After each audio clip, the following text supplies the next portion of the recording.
안녕하세요. 이정환입니다. 이번 주 14주차 수업이 공휴일이어서 캠퍼스 이러닝으로 진행하게 되어 이렇게 영상으로 수업을 진행하게 됐습니다. 저번 주 그 수업을 우리가 알아보면 인포그래픽 디자인 실습 3라고 해서 우리가 사진으로 되어 있는 인포그래픽에 대해서 공부를 조금 해봤고요. 그 다음에 디자인 5단계로서 지도를 들어가는 인포그래피에 대해서 공부를 했는데, 지도에 대한 부분을 조금 미흡하게, 좀 시간 관계상 못한 부분이 있어서 지도에 대한 인포그래피를 조금 살펴보고, 그 다음에 이제 오늘 해야 될 그 인포그래픽의 형태라고 이야기할 수 있죠. 그래서 웹용하고 그 다음에 인쇄용 인포그래픽에 대해서 잠깐 이야기를 하고 생각해보는 시간을 갖도록 하겠습니다. 다음 주는 우리가 이제 그 시험 기간이어서 여러분들이 최종적으로 위인에 대한 인포그래픽 디자인을 한 최종본을 발표하고 그 다음에 그것을 체크하는 그 시간으로 갖고 한 학기를 할 예정입니다.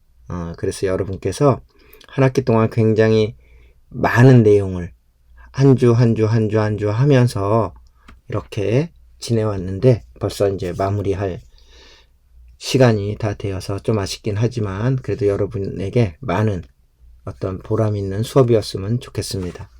자, 먼저 오늘 그러면 지도에 대한 부분, 지도에 대한 부분에 대해서 말씀을 드리겠습니다. 지도 인포그래픽이란 무엇일까요?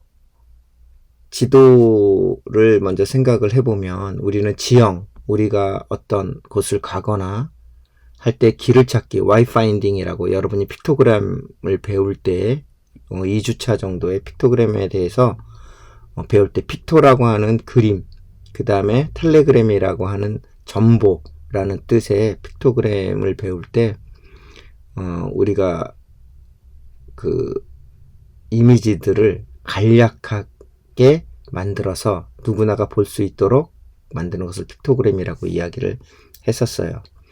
그런데 마찬가지입니다. 지형, 지물이나 우리가 살고 있는 곳, 이런 곳들을 최대한 편하고 간편하고 중요한 우리가 찾고자 하는 길 모양만 단순하게 만들어서 인포그래픽에 응용하는 것을 우리는 지도 인포그래픽이라고 이야기를 할 수 있겠습니다.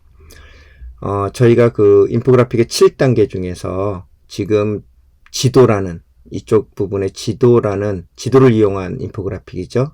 물론 지도만 있는 것이 아니라 문자도 있고 아이콘도 있고 그래프도 있고 다이어그램도 있습니다. 거기에 사진까지 같이 포함이 될 수 있겠죠. 이런 1번부터 6번까지, 즉 문자부터 지도까지 모든 내용을 통합을 해서 하나의 완성된 인포그래피를 만들 수가 있을 겁니다. 근데 이번 시간에는 지도를 중심으로 만들어지는 인포그래픽에 대해서 잠깐 살펴보도록 하겠습니다.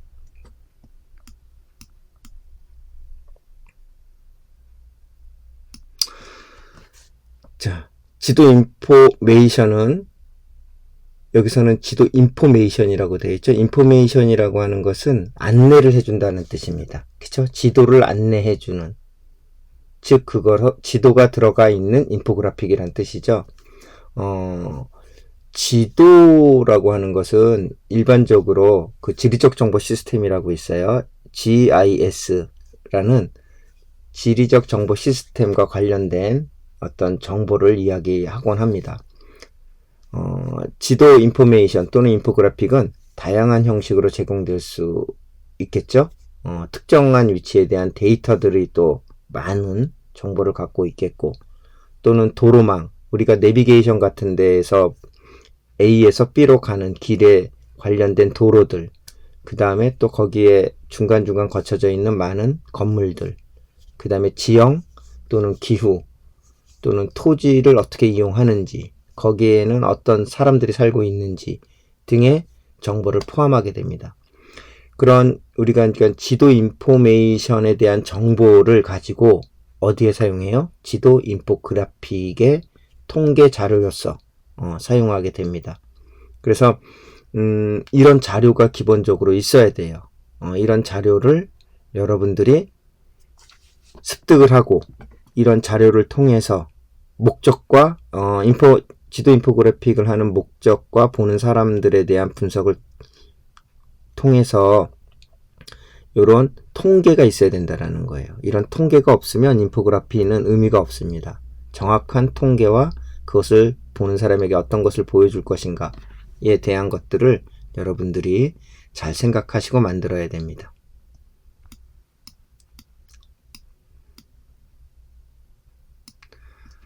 자, 지도 인포메이션의 활용 분야입니다. 그러니까 여기서 인포메이션이라고 하는 것은 지도 안내죠. 그 안내들이 보여지는데 그걸 우리는 어떤 식으로 보여주나? 지도 인포그래픽으로 보여진다는 얘기죠. 그래서 여러분들이 이제 주로 우리가 흔하게 많이 사용하는 내비게이션 및 경로 안내, 즉 이것 또는 이런 것들을 그 관광 지도를 통해서 정보를 보여줄 수 있습니다.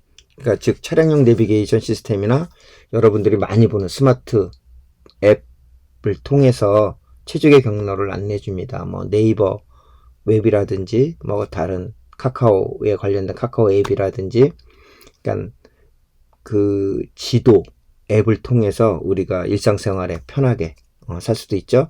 이제 거기다가 또 지금은 GPS까지 연동이 돼서 우리가 실시간으로 가는 위치를 추적을 해서 볼 수가 있습니다. 그 다음에 또 도시계획 및 개발에 사용될 수 있겠죠. 도시개발과 관련된 계획을 수립하고, 그렇죠? 여기서 계획을 수립한다라는 것은 여러분이 인포그래픽을 할 때 그 계획을 수립하는 것과도 비슷합니다. 그 다음에 인프라를 효율적으로 관리하는 데 사용됩니다. 그 다음에 또 재난관리, 자연재해 발생 시 피해를 분석하고 긴급 대응 계획을 수립하는 데 도움을 줍니다. 자, 여기에 내비게이션, 도시계획 및 개발, 재난관리, 이런 모든 내용들에 쓰이는 것에 따라서 쓰이는 형태가 바로 인포그래픽의 형태로 사용된다는 이야기입니다. 또 우리가 환경관리라는 측면에서 사용할 수 있겠죠.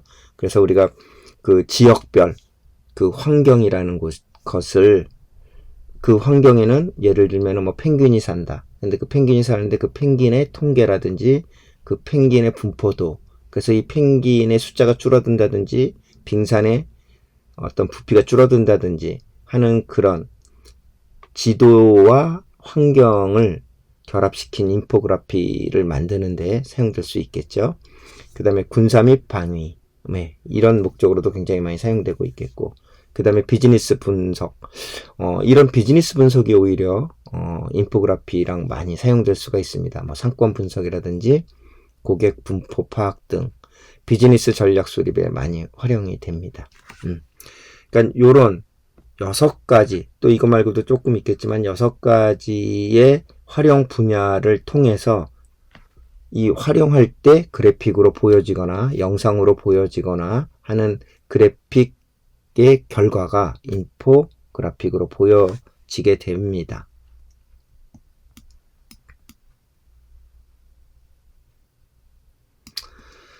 자, 이제 지도 인포그래픽이란 이제 한번 살펴보면, 여기서는 지도 인포메이션이라고 되는데 우리는 이제 이 인포메이션을 통해서 지도 인포그래픽을 만든다는 이야기입니다. 이렇게 언어의 차이가 살짝은 있는데 여러분들이 인식해 주시면 됩니다. 정확하고 상세한 데이터를 수집하고 분석하는 게 굉장히 중요하다라고 그랬어요. 인포그래픽이라고 하는 것은 통계를 바탕으로 하는 것을 중요하게 생각하기 때문에 인포그래피는 여기처럼 데이터의 수집과 분석을 통해서 다양한 산업 분야에서 중요한 역할을 하고 있다. 뭐가? 지도 인포그래피가 그렇다는 겁니다. 아까도 말씀드렸듯이 GIS 기술의 발전, 지금 굉장히 많이 발전이 돼 있어요. 그래서 이런 지도 정보는 점점점 굉장히 세밀해지고, 그 다음에 우리 같은 앱을 통해서 누구나가 쉽게 유용하게 사용하게 되었어요. 우리가 흔히 많이 사용하는 지도 인포그래픽의 큰 형태로서는 지하철 안내 앱이 있겠죠. 그런 앱을 통해서 시간이라든지, 그 다음에 역과 역에서의 어떤 간격, 그 다음에 우리가 제일 많이 보는 게 가는 길, 경로, 와이파인딩을 하는데 굉장히 많이 사용을 하고 있습니다. 그래서 의사결정 과정에서 중요한 도구로 자리를 잡고 있죠. 우리가 항상 머릿속에서 생각을 하고 있습니다. 간략하게 지도가 어떻게 만들어지는지를 우리가 알면 그 만들어지는 방향에 따라서 우리가 그 지도를 활용할 때 건물 위주로 우리가 표현할 것인지 길 위주로 표현할 것인지 지도 인포그래픽을 만드는 데의 어떤 요소별 소스를 뽑아내거나 그리는 데 많이 도움이 되겠죠. 그래서 지도가 제작이 될 때는 첫 번째는 지도가 실리는 매체와 목적을 확인해야 된다. 예를 들면 이런 거겠죠. 새로운 매장을 열었는데 그 매장이 어디에 있는지를 알려주기 위해서 홈페이지라든지 또는 인쇄물이라든지 또는 영상물이라든지에 들어가는 디자인 요소로서의 지도를 그릴 때 내가 우리나라의 전체를 보여주고 찾아가게 하면 너무 광범위하니까 안 되겠죠.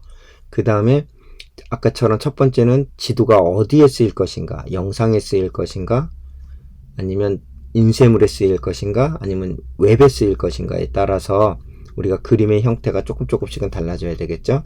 두 번째는 범위를 설정을 해 주셔야 됩니다.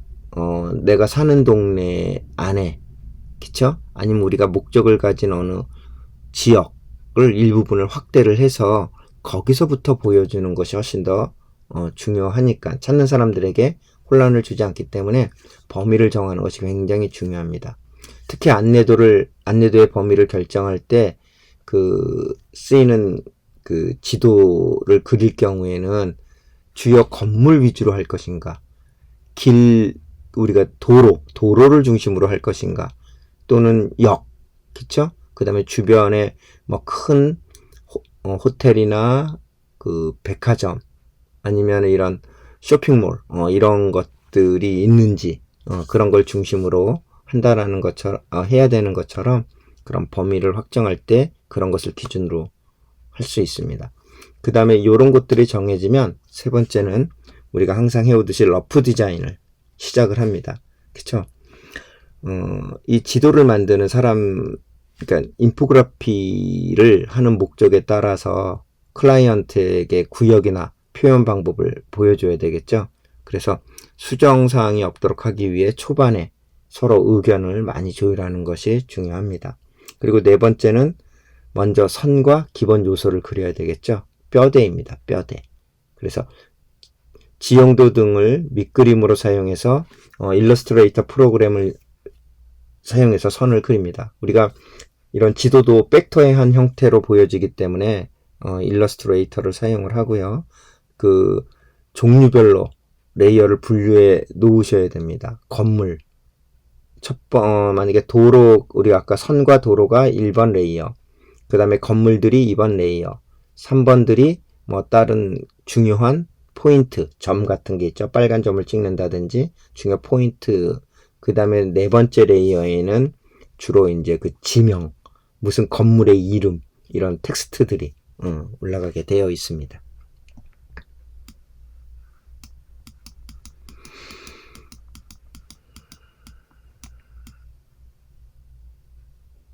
자, 이제 다섯 번째로 살펴볼게요. 지도 제작 과정의 다섯 번째는 아까 금방 말씀드린 글자를 배치한다. 지도 그림 위에 아까 4번 정도의 레이어에 글자 정보를 넣으면 되겠죠. 그 다음에 전체적으로 살펴보면서 마무리를 합니다. 여섯 번째가 마무리죠.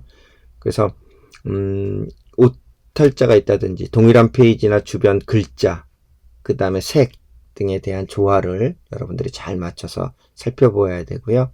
아까 우리가 1단계나 또 3단계에서 폰트를 포함한 전반적인 디자인 요소를 정리해두면 실수가 없습니다. 최소 2번 이상 클라이언트와의 의견 조율을 하고 교정 작업을 거쳐서 만듭니다. 이건 이제 실무에 있어서 그렇게 한다라는 거죠.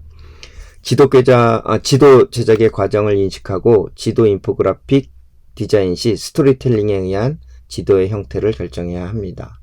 결론이 그렇습니다. 이런 지도의 제작 과정을 통해서 우리가 실질적으로 인포그래피의 지도를 사용하는 경우가 있어요. 그렇죠? 그때도 지도를 우리가 그려야 되기 때문에 이런 지도를 그리는 어떤 순서가 굉장히 알고 있으면 좋겠죠. 근데 대부분 지금은 이런 지도에 대한 정보들이 굉장히 많이 있기 때문에 여러분들이 그 지도를 카피를 해서 갖고 오거나 이렇게 우리가 그거를 딱 캡처를 받아서 사용을 하게 되는데, 그런 것들이 학생 때는 가능합니다만 실질적으로 이제 기업에서 이런 지도를 사용할 때에도 다 저작권에 대한 문제가 걸리기 때문에 자기의 형태, 그 다음에 디자인의 의도에 따라서 지도를 다시 그려야 됩니다. 그런 지도 인포그래픽 같은 경우에는 그런 점들이 조금 어렵다라고 말할 수가 있겠죠. 여러분들이 그 폰트를 그 시간에 우리가 한 5주, 6주 차에 폰트를 가지고 픽토그램을 디자인할 때 그것이 와이파인딩의 한 어떤 분야로서의 우리가 수업을 진행을 했었는데, 와이파인딩에서 중요한 것은 이렇게 지도, 예를 들면 건물에 대한 와이파인딩도 1층에는 뭐가 있고 2층에 3층에 뭐가 있고 2층에 뭐가 있고 4층에 뭐가 있고 이렇게 층별로 맵을 그려서 보여줘야 됩니다. 여러분들이 코엑스라든지 큰 복합 멀티 쇼핑몰 같은 데 가면 그런 매장이라든지 그런 그 구조, 그 안에 있는 장소들을 다 보기 편하게, 그쵸? 도식화해서 지도로 만들어서 인포메이션 간판이라든지 인포메이션 어떤 그 정보지라든지 그런 홍보물을 만들어서 또는 앱에서 다 볼 수 있도록 되어 있습니다. 그런 것들이 다 인포그래픽의 한 종류라고 이야기를 할 수 있겠죠. 자, 또 우리가 이제 예를 들어서 이렇게, 이것도 와이파인딩의 한 어떤 종류로서 공항이다. 그럼 공항의 1층 또는 공항의 주변부, 이런 것들에 대한 와이파인딩 안내도입니다. 그렇죠? 그래서 픽토그램에 대한 안내. 그래서 그 공항에서 그 와이파인딩의 어떤 기초적인 내용을, 요소들을 설명해 주고 있는 그런 것들이겠죠. 여기는 디자인 더 웨이, 그쵸? 이게 지도에 대한 것들을 이야기를 하고 있습니다. 어떤 저런 구조도를 통해서 이렇게 와이파인딩의 기본 매뉴얼을 통해서 이런 것들을 할 수 있겠죠. 그래서 이런 것들이 쓰이는 것들이 어디에 쓰이느냐, 허브 앱이라는 것을 통해서 우리가 스마트폰 앱에도 사용하죠. 그 다음에 우리가 이거를 웹사이트, 그쵸? 웹사이트에도 사용할 수 있고, 그 다음에 여기 프린트물에도 사용을 할 수 있고, 이건 사인물들, 우리가 실제적으로 이런 보드 같은 것들을 가장 대표적으로 사용합니다. 즉, 하나의 맵 인포그래피를 만들어서 이런 것들이 스마트폰이라든지 웹사이트라든지 그 다음에 프린트물이라든지 그 다음에 우리가 실질 터미널에서 사인보드라든지 이런 것들로 다각적으로 사용되기 때문에 매 하나의 소스를 가지고 여러의 형태로 보여지게 되죠. 우리가 오늘 수업할 내용도 여기에 해당하는 것들이 있는데, 웹용이냐 또는 인쇄용이냐를 이야기한다라는 것은 지금부터 한 10년 전 과거의 어떤 그런 개념입니다. 요즘은 다 멀티의 개념으로 사용이 되겠죠. 멀티의 개념으로서의 디자인 요소가 인포그래피, 그죠? 인포그래피, 지도 인포그래피를 활용한 그런 것들은 다 멀티적으로 사용할 수 있어야 된다라는 겁니다. 다만 보여지는 형태와 디바이스가 틀려질 뿐이지, 이런 것들을 분류를 해서 웹용이냐 인터넷용이냐라고 이제는 크게 분류하는 것이 중요하지 않게 되어 있습니다. 여러 군데에 동시다발적으로 사용을 하기 때문에 이런 것들을 내가 다 관리하거나 다 할 수는 없어요. 사인은 사인물 하는 데 소스를 주는 거고, 그쵸? 지도 앱이나 이런 것은 앱 디자인, 앱을 관리하는 그런 쪽에 또 소스를 주는 것이고, 그 다음에 웹사이트를 디자인하면 웹사이트를 하는 디자인하는 사람들에게 소스를 제공을 하면 그런 사람들이 알아서 가공을 하는 거예요. 과거에는 내가 웹 디자인도 하고, 그쵸? 그 다음에 앱 디자인도 하고, 그 다음에 인쇄물 디자인도 하고, 사인 디자인도 하는 그런 경우가 있었는데, 그러면 전문적이지 못하게 되기 때문에 요즘 굉장히 분업화가 되어 있습니다. 그래서 그 소스를 잘 만드는, 원래의 어떤 그 지도 인포그래피를 맨 처음 만든 사람이 그 소스를 각자 필요한, 그쵸? 디바이스별 필요한 곳에 제공을 함으로써 이런 것들이 하나의 어떤 앱 인포메이션으로 보여지는 겁니다. 다만 이것을 총체적으로 관리하는 디렉터가 있겠죠. 중요한 디렉팅을 통해서 이런 작업들이 실질적으로 우리 생활 속에서 보여진다고 할 수 있습니다. 자, 아까의 같은 연상선에서 이렇게 사인보드, 이건 뉴욕에 있는 사인보드입니다. 그런데 이제 우리나라도 이거랑 거진 비슷한 느낌의 사인보드들이 굉장히 우리 그 서울 중심으로 많이 만들어지고 있고, 요즘 그 경기도 지자체라든지 각각 그 지방에서도 이런 사인물들이 어떤 체계적인 내용을 가지고 잘 만들어지고 있습니다. 우리가 볼 때 이런 것들이 다 지도 인포그래픽이라고 이야기를 할 수 있겠죠. 정보가 들어있으니까.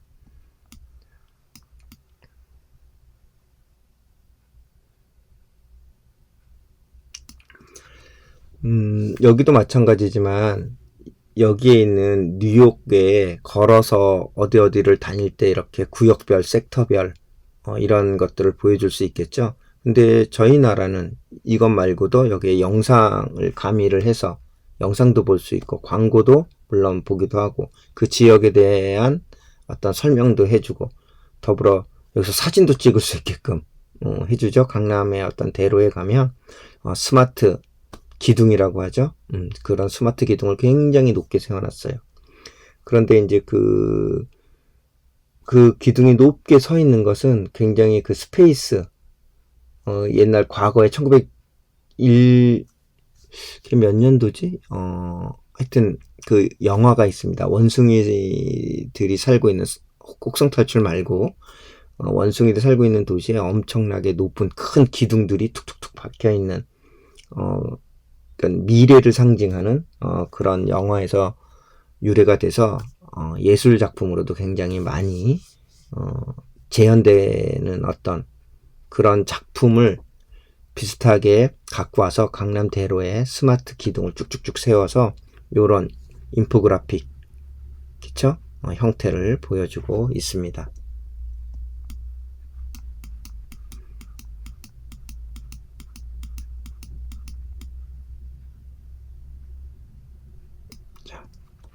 이렇게 지도를 우리가 인포그래픽으로 만들 때 사람들의 동선, 사람들이 어떻게 다니는지를 먼저 조사를 해야 되겠죠.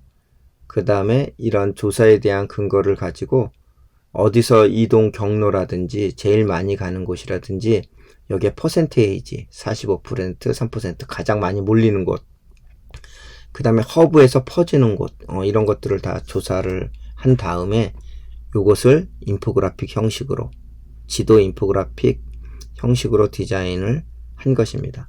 즉 여기에는 굉장히 많은 통계 자료들을 이렇게 붙여서 각자 발표도 하고 프레젠테이션을 통해서 요런 안내 어떤 인포그래픽이 만들어지고 있다라는 겁니다. 그러니까 쉽게 만들어지는 것이 아니라 실질적으로 어떤 서비스 디자인의 개념으로서 사람들에게 좀 더 편리함을 제공하고 하기 위해서 이런 요소들이 지금 많이 만들어지고 있겠죠. 자, 우리나라의 일반적인 지도 인포그래픽의 한 형태라고 이야기를 할 수 있겠죠. 그래서 주로 관광에 많이 사용되는 경우가 있어요. 그러니까 관광용 지도 인포그래픽이라고 할 수 있죠. 여러분들이 각 지역이나 관광지에 가보면 반드시 인쇄물이 있고 그 인쇄물을 통해서 앱을 가지고 있고 또는 거기를 소개를 해주는 웹사이트를 가지고 있습니다. 대부분 이제 그런 것들이 별도로 없는 자치구에서는 그 구청이라든지 그런데 군청이라든지 이런 사이트에 들어가면 다 연동이 되도록 되어 있습니다. 그래서 여기에는 지하철로 슬로우 투어 천천히 걸어서 어디 가면 좋다라고 이렇게 지하철역을 중심으로 포인트가 되는 곳을 그쵸 아이콘화 시켰죠. 우린 이런 것들을 다이어그램이라고 이야기를 했어요. 다이어그램 플러스 아이콘 플러스 여기에 지도까지 그쵸? 지하철 노선 도구가 되겠죠. 그래서 여기에 있는 역마다 있는 대표적인 것과 이런 것들을 알려줘서 여행에 도움이 될 수 있도록 하는 인포그래피라고 할 수 있습니다. 여기도 요즘 저희 나라가 이런 둘레길을 서울을 한 바퀴를 쭉 돌 수 있는 둘레길이 다 완성이 되어 있어서 물론 이쪽에서 이쪽으로 오는 이렇게 이쪽으로 딱 끝나서 이제 오는 곳이 있겠죠. 이런 것들을 다 돌면 이렇게 스탬프 같은 걸 찍어줘요. 근데 그런 스탬프 찍어주는 어떤 그런 인쇄물이라든지 또는 GPS를 이용해서 이런 앱을 가지고 내가 거기 가서 위치에 있었다라는 것을 체킹을 하면 거기에서 이제 지나갔다라는 어떤 그 확인을 해줍니다. 그래서 이런 걸 할 때마다 그 우리나라의 그 서울시에서 하는 앱이 있어요. 걸어 다니면서 이렇게 그 이벤트 같은 것들을 많이 하는데 그 아마 여러분들 가시가 손목닥터라고 그런 걸 깔아서 이런 그 운동과 관련하거나 이렇게 걷는 것을 권장하기 위해서 이런 데를 다니면 포인트를 주는 그런 앱이 있습니다. 여기는 이제 제주도, 여기 또 관광지도에 근데 이런 것들은 좋긴 좋은데 제주도 정도면 보는데 크게 문제가 없을 것 같아요. 근데 이렇게 우리나라에 이렇게 많은 관광지를 일일이 소개를 한다라는 것은 조금 보기가 굉장히 요런 게 있구나라고는 알 수 있지만 실질적으로 정확한 위치라든지 뭐 이런 것들을 보기에는 쉽지는 않지만 그래도 이런 것들을 통해서 관심을 갖고 요런 전라도 쪽이라든지 경상도 쪽이라든지 강원도 쪽에는 요런 게 있구나 그 대표적인 관광지를 이렇게 보여주는 이게 뭐 포스터의 형식도 될 수 있고 이런 것들이 앱 속에 들어갈 수도 있고 다양하게 들어갈 수 있다라는 거죠. 자, 이런 것들은 이제 그 남극과 요런 세 개의 이런 희귀동물 여기에 보면 뭐 상어도 있고 고래도 있고 뭐 이런 게 있겠죠. 오징어도 있고 이런 순환이 되면서 자연들의 어떤 분포도 요런 것들을 우리가 환경적으로 그죠? 지구 온난화에 의해서 많은 변화하는 것들을 전 세계에 한눈에 보여줄 수 있는 이런 환경 문제를 가지고 인포그래피를 만들어서 보여줄 수 있겠죠. 사실 이런 인포그래피는 어디에 많이 쓰이냐면 신문에 많이 쓰입니다.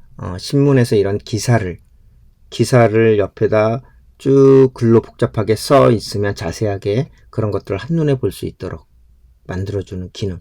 이런 기능들이 굉장히 그 옛날에는 뉴스페이퍼에서 많이 사용을 했습니다. 그래서 지금도 많이 사용을 하고 있겠죠. 그래서 이제 보통 방송국 같은 곳에서는 이런 인포그래픽 디자인 지도 같은 걸 그리는 디자이너들을 별도로 채용을 해서 사용을 하고 있습니다. 자, 여러분들이 이제 뭐 에버랜드라든지 이런 놀이공원이라든지 동물원이라든지 이런 데 가게 되면 각 구역별 있는 동물의 위치들을 알려주기 위해서 맨 처음에 딱 입구에 들어가거나 앱을 보거나 그 다음에 그 티켓 또는 인쇄물, 홍보물 같은 데 보면 이런 인포메이션 맵이 있겠죠.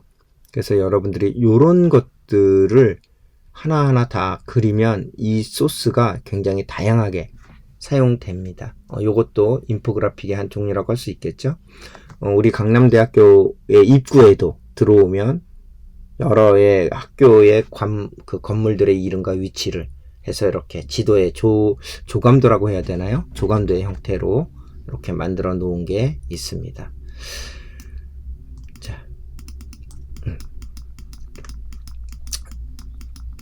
자, 이것도 할 수 있겠죠? 자, 이런 형태들은 대부분 다 비슷하다라고 할 수가 있겠어요. 그래서 이거는 이제 중국의 어느 공원 같죠?